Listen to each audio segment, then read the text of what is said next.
Hello, it's Jess, or JashiiCorrin, and today we're going to be looking at my top 5 ways to cover up mistakes in your bullet journal.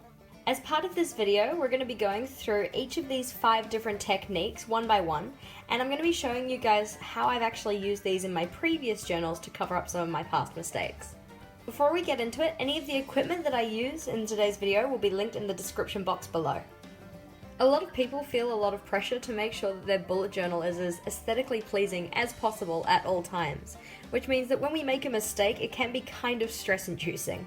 I know I've certainly had that problem in the past. One of my first favorite ways to actually cover up mistakes is pretty stock standard, pretty simple, but just using whiteout.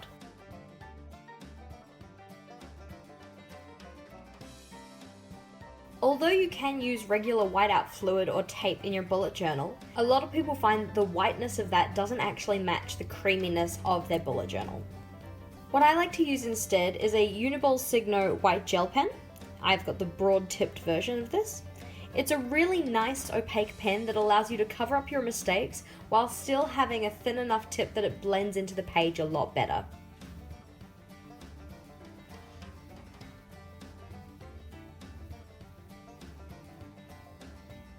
Another really great thing about using this type of pen is that it's actually a lot easier to write over the mistake once you've gone and done your correcting. Using a regular whiteout fluid or tape usually means you have a bit of a color change when you write over it, and also it can make your page a little bit more bumpy and make it quite difficult to write anything over the top. One of the places I used this technique was on my 52 goals and 52 week spread. You may not be able to see it, but I actually wrote the number 5 where I was supposed to write the number 4. So what I did was went over that area with my white gel pen, and then once it was fully dry, wrote over the top with the number 4. You may not be able to see it, but there is a slight pink color around the text. However, this really isn't enough to bother me. Another place where I use this technique is where I accidentally overextended a line in my steps tracker for January. The second way that I like to cover up my mistakes is using washi tape or stickers.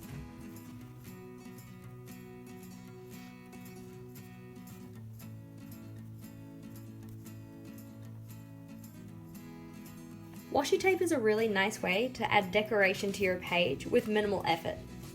The only things you really have to consider when using this correction technique is making sure that it still fits with the aesthetic that you're trying to achieve, and also making sure that the washi tape is actually going to cover up your mistake.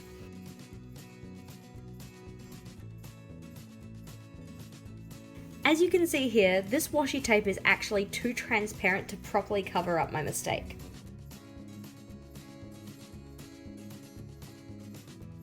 Whereas this one has the level of opaqueness that is needed to actually get full coverage.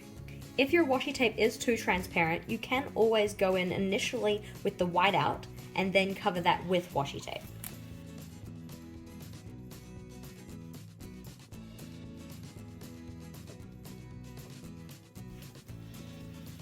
Here I only put one layer of my white pen over the top of the mistake. With more layers you can get better coverage. A place where I used this technique was in my March habit tracker for last year.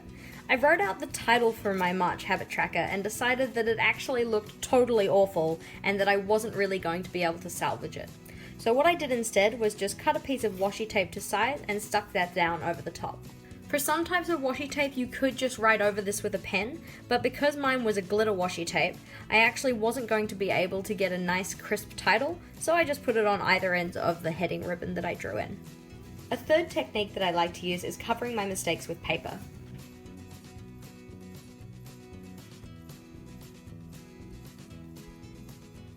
Depending on the aesthetic that you're trying to achieve, this could just be with the paper that you find in the back of your journal, or it could be from some kind of a cardstock.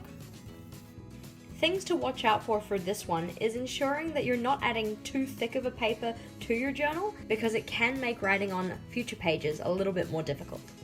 In the Leuchtturm 1917, it's particularly useful having the perforated pages in the back that you can pull out and have a perfect match for the type of paper you have in the front of your journal. To use this technique, all you have to do is take the paper that you've decided to cover your mistake with, measure it up with the mistake, and then cut it out to size and stick it in.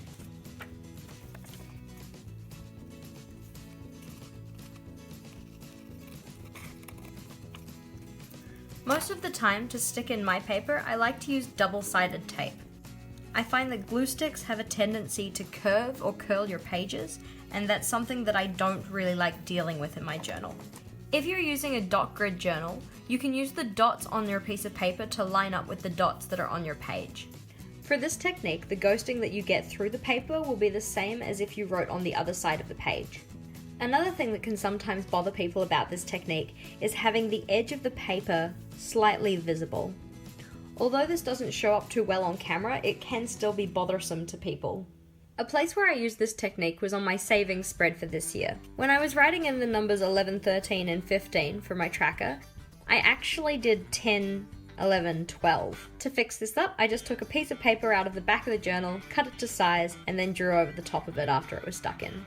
Another place where I used this technique was in my January review. When I came to write down the amount that my Facebook page increased in terms of likes, I accidentally wrote down this number here. To fix that mistake, again, I just took a piece of paper, cut it to size, and stuck it in over the top.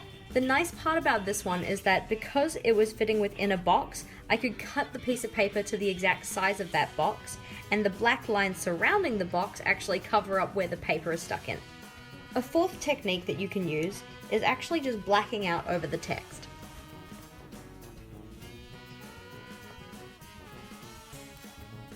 This technique can be a little bit less appealing to people, especially depending on the type of pen you're using. If you're using a pen that's going to take a lot of ink to get a uniform blackout, you can cause a lot of ghosting or even bleeding on the other side of your page. A solution to this can be using something like a Tombow dual brush marker. However, you can also still just do it with the regular writing pen that you're using.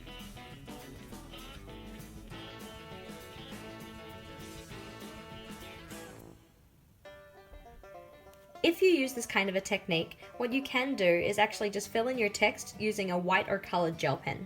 You want to make sure that the pen that you're using is quite opaque so that it does show up over the top of your black box. Sometimes your pen may need multiple layers of fluid in order to achieve text that stands out. Although not strictly used for covering up a mistake, I did use this technique in my gratitude log for December. One of the things I was grateful for at that time were the stars. As you can see here, I blacked out a little bit of space using one of my Tombow dual brush markers and then wrote over the top of it with my Uniball Signo white gel pen.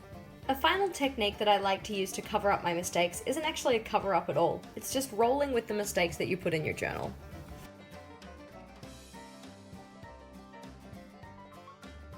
I make mistakes a lot, and a lot of time and energy would have to be put into me fixing up all of those mistakes. Mistakes that are small, like spelling errors in my to-do list, are really not going to ruin the aesthetic of my journal that I'm trying to achieve. So for the most part, I actually just leave them in as they are. A perfect example of me rolling with my mistakes was when it came to filling in my steps tracker for January. As you can see, for Tuesday 9th and Wednesday 10th, I did 2,628 steps and then 3,630 steps.